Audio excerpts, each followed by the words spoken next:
Ce portrait du roi François Ier a été peint par Jean Clouet vers 1530. À cette époque, le portrait individuel se développe et son format devient de plus en plus grand. Approchez et observons en quoi ce tableau est une œuvre clé de l'époque. Pour la première fois, on ne montre pas le roi en prière comme au Moyen-Âge, mais regardant ses sujets.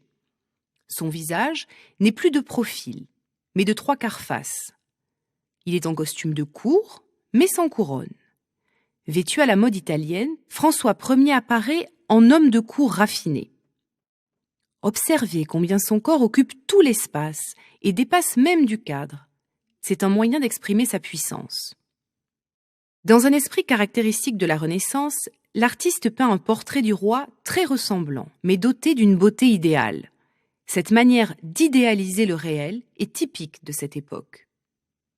Au Moyen-Âge, les artistes représentaient les personnages dans un espace défini selon des perspectives très approximatives.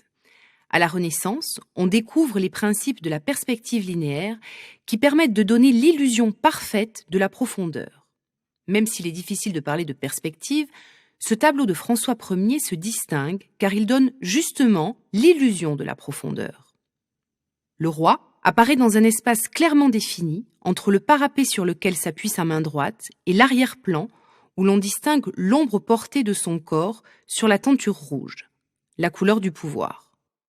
À la Renaissance, l'utilisation de la peinture à l'huile se répand progressivement. Dans ce tableau, elle permet de peindre avec minutie les détails du costume, broderies, bijoux, fourrures, et de rendre l'aspect soyeux et la texture des étoffes. Le format inédit du portrait royal, la représentation humaine du roi, la recherche d'illusions spatiales font bien de cette peinture une œuvre majeure de la Renaissance française.